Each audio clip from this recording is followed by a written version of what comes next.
امام باقر رحمۃ اللہ تعالی علیہ سے روایت ہے، نبیوں کے سلطان صلی اللہ علیہ وسلم نے فرمایا، میرے پاس جبریل امین علیہ السلام آئے اور عرض کیا، یا رسول اللہ صلی اللہ علیہ وآلہ وسلم، اللہ پاک کے حکم سے میں نے زمین کے مشرق و مغرب، پہاڑ اور ریگستان چھان ڈالے، مجھے عرب سے بہتر کوئی قوم نظر نہ آئی۔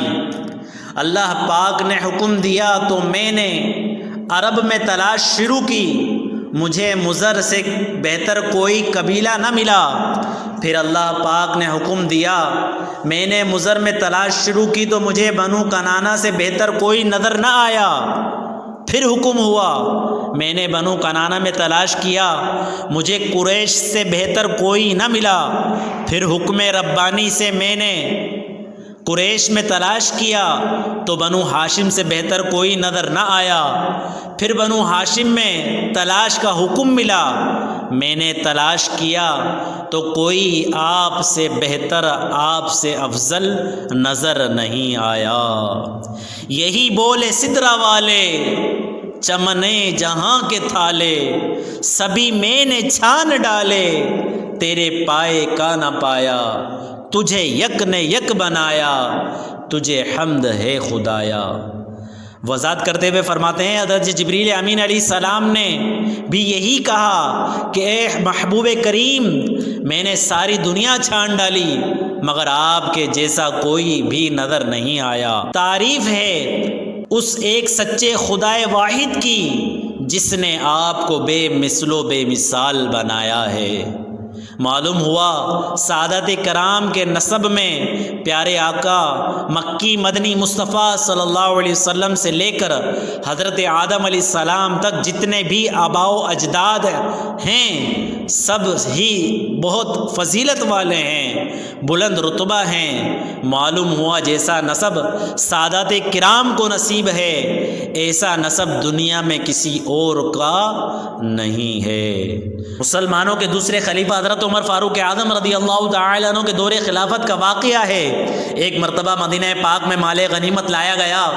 حضرت عمر فاروق اعظم رضی اللہ تعالیٰ عنہ نے مال غنیمت تقسیم کرنا شروع کیا۔ صحابہ کرام علیہم رضوان آ رہے تھے، اپنا حصہ لیتے جا رہے تھے۔ اسی دوران حضرت امام حسن مجتبی رضی اللہ تعالیٰ عنہ بھی تشریف لے آئے۔ حضرت عمر فاروق اعظم رضی اللہ تعالیٰ عنہ نے فرمایا، خوش آمدید، آپ کے لیے عزت اور احترام ہے۔ پھر فاروق اعظم رضی اللہ تعالیٰ عنہ نے انہیں 1000 درہم یعنی چاندی کے سکے پیش کیے۔ اس کے بعد امام حسین رضی اللہ تعالیٰ عنہ تشریف لائے۔ حضرت فاروق اعظم رضی اللہ تعالیٰ عنہ نے ان کا بھی اسی طرح احترام کیا اور انہیں بھی 1000 درہم پیش کیے۔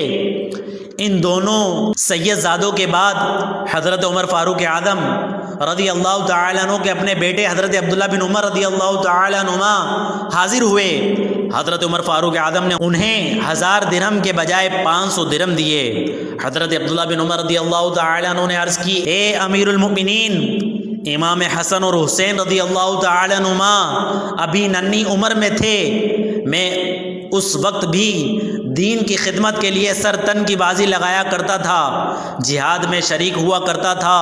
اس کے باوجود آپ نے انہیں 1000 درہم دیے اور مجھے صرف 500 دیے ہیں۔ یہ سننا تھا کہ حضرت عمر فاروق اعظم رضی اللہ تعالیٰ عنہ کے دل میں محبت اہل بیت کا سمندر ٹھاٹے مارنے لگا۔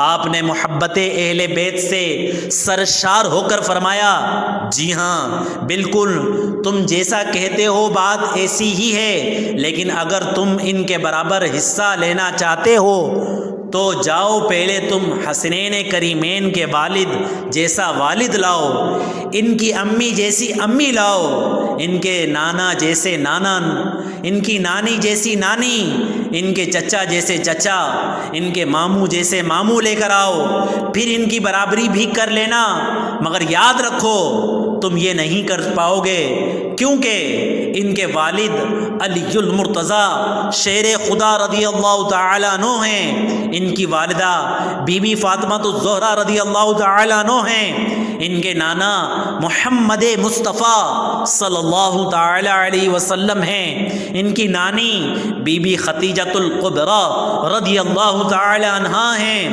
ان کے چچا جعفر بن ابی طالب رضی اللہ تعالیٰ عنہ ہیں، ان کے ماموں حضرت ابراہیم بن رسول اللہ صلی اللہ علیہ وسلم رضی اللہ تعالیٰ عنہ ہیں، اور ان کی خالائیں رسول اللہ صلی اللہ علیہ وسلم کی بیٹیاں بی بی رقیہ ام کلثوم رضی اللہ تعالیٰ عنہما ہیں۔ کیا بات رضا اس چمنستان کرم کی، زہرا ہے کلی جس میں حسین اور حسن پھول۔